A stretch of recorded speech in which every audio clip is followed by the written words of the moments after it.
अस्सलाम वालेकुम। आपने देखा कि तरमीम सेनेट से पास हो चुकी है 65 वोट्स के साथ। जो पीटीआई के ऑन साहब ने ऑन टप्पी साहब उनके मुताबिक 62 वोट पड़े हैं, लेकिन वजीर कानून के मुताबिक 65 वोट पड़े हैं। इनमें 65 में आपको पता है कौन कौन लोग शामिल हैं, लेकिन मैं बताता चलूँ इनमें 2 बंदे पीटीआई के भी शामिल हैं। एक मैडम जरका हैं और एक और सेनेटर हैं जो पीटीआई के, उन्होंने वोट डाला है गवर्नमेंट को।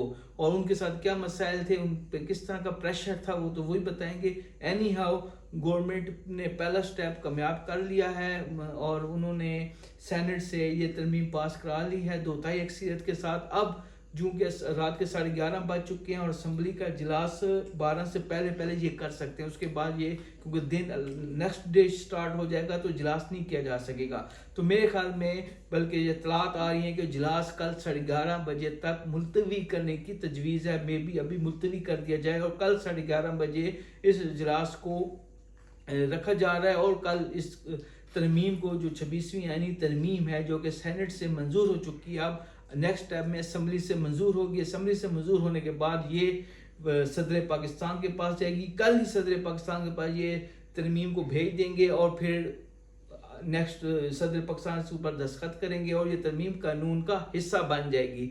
बाकी आप डिटेल जो इस तरमीम में क्या चेंजेस हैं वो मैं आपको कल डिटेल इसकी बताऊंगा। और एक और मैं आपको बात बताता जाऊं, आप याद रखिएगा कि ये तरमीम कोर्ट में चैलेंज हो जाएगी। ये तरमीम ज़्यादा अरसा नहीं रहेगी। ये मेरी आप बात लिख लें, आज की डेट, आज का टाइम नोट कर लें। ये तरमीम कोर्ट में चैलेंज होगी और कोर्ट इसको उड़ा के रख देगी। बहुत शुक्रिया।